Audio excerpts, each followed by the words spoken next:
नमस्कार तृप्ति भोजन चैनल को आपण मानक अनेक अनेक स्वागत। आज आम बनैबा एकदम नरम नरम दही बरा। जमा भी बरा टाण हेनी ना ही बेसी नरम होगी भांगीज। वीडियो को संपूर्ण देखापी अनुरोध रहा। तो प्रथमे बरा बनवाई आम नवा बिरी। ये मु गोटे कप बा 200 ग्राम बिरी नहीं। मुझे चोपा लगा बिरी को पाखापाखि 3 ରୁ 4 घंटा पर्यंत बतुरे नहीं। आपण मैंने चाहिए या ओवरनाइट बतुरे पारे। जिते समय बतुरेबे सेते सॉफ्ट हम। ये बिरी अल्प पानी दबा माने पाखापाखि 2 चम्मच पानी दबा। आ बैटर बनैकी नहीं आसवा। बैटर जमा भी बेसी चिकनिया करदेवे नहीं, टिके खदड़िया रखिथिबे। ये मु बिरी को एकदम खदड़िया करके बाटिकी नहीं आसी। आपण मैंने देखिपे ये भाया ही बैटर रखिए, संपूर्ण चिकनिया करदेवेनी। एबे आमे याकू गोलेबा, गोले गोले एकदम फ्लफी करवा। पाखापाखि 10 ରୁ 15 मिनिट जाए याकू फेंटिबा जेपर्यंत बैटर जी अच्छी तार डबल न हो जाए। ये देखिपे मुझे फेंटी फेंटिकी एकदम सॉफ्ट और फ्लफी कर देछि। आ जी आम बाटी थिले बिरी तार डबल हो जाए क्वांटिटी। गोटे गिनारे आपण पानी नहीं टेस्ट भी करेंगे। देखो ये जदि बैटर भासिला ऊपर पानी रे ताहले जानीपारे बरा एकदम सॉफ्ट बनब। ए बैटर किसी जिनस आम पकई नवा। जमीक ये मुझे 2 इंच अदा को एकदम चुन चुन कर काटिकी आ 3टी कंचा लगा को भी एकदम चुन चुन कर काटिकी नहीं। आ सहित नहीं किसी भृषंग पत्र पड़े तो बरार टेस्ट एकदम बढ़िया आसे। आपण मैंने जानी आपण मैंने या सहित पियाज पकई पारे। जेहेतु मुझे या माणबसा गुरुवार बनई से मुझे पियाजर व्यवहार करूनी।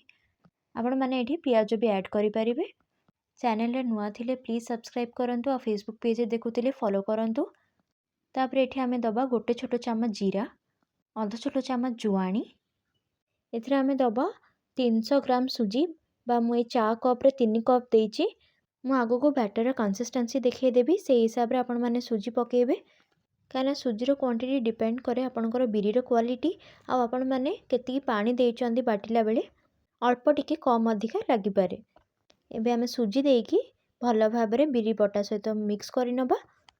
ता भितर आम स्वाद अनुसार लुण देदेबा। मुझे गोटे छोट चामच लुण दूची, आप निज हिसाब से देदेवे।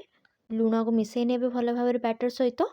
ये आमर बैटर एकदम रेडी। आपण मैंने कंसिस्टेंसी देखिपे ये भाया कंसिस्टेंसी रखिए, बरा एकदम परफेक्ट बनब। गोटे कड़ी में तेल बसई भल भाव गरम करे। तेल बढ़िया से गरम हो गले आम बरा बनवा आरंभ करवा। मुझे गोटे क्षीर पैकेट उपर शेप दूची बरार। मत ये मोटा पॉलिथिन उपर बनवाई सहज लगे। आपण मानू जमी सहज लगे आपण मैंने सेमती बनई पारे। सबुजाक बरा को एमती पकईकी 2 पट जाक गोल्डन ब्राउन कला पर्यंत आम फ्राए करवा। फ्लेम को मीडियम रे रखिथिबे। जेहेतु आम दही बरा बरा बनाऊे तो या बेसी क्रिस्पी करके जमा भी छाणीबेनी। जस्ट गोल्डन ब्राउन हो गले आम या काढ़ीदबा जमी भितर सीझी जाइथिबो। जदि आमको नॉर्मल बरा बनैयार थांता आम या क्रिस्पी करके छाणी थांते। ढेंकानाल स्टाइल बरार रेसिपी भी चैनल अपलोड अच्छी, आपण मैंने देखिपारे। देखो ये गोल्डन ब्राउन हेले आम बरा को काढ़ी नबा और डायरेक्ट ये गोटे जगार पानी रखी से देदेबा। किसी लोग जल्दी बतुरी जावाई बरा को गरम पानी पकई दिखती, सेमती जमा भी करेंगे। दही बरारे बरा एकदम सिझिला परी लगे। जेपर्यंत बरा बतुरुची से पर्यंत आम दही पानी बनई नबा। से मुझे गोटे गिना दही नौची बा 150 ml। पानी आपण मैंने निज हिसाब से देवे। मुझे 2 गिना पाखापाखि देवी पानी। पानी रे दही को भल भाव मिसई नबा। फेंटी सारा पर आम ए दबा गोटे चामच अदा लंका छेचा, स्वाद अनुसार लुण। मुझे अध छोट चामच लुण देइछि। ये आमर बरा भी बतुरी गलानी, देखिपे बरा ता साइज एकदम डबल हो जाइए फुलिकी।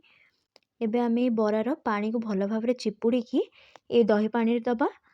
हल्का प्रेस करके बरा को चिपुड़े।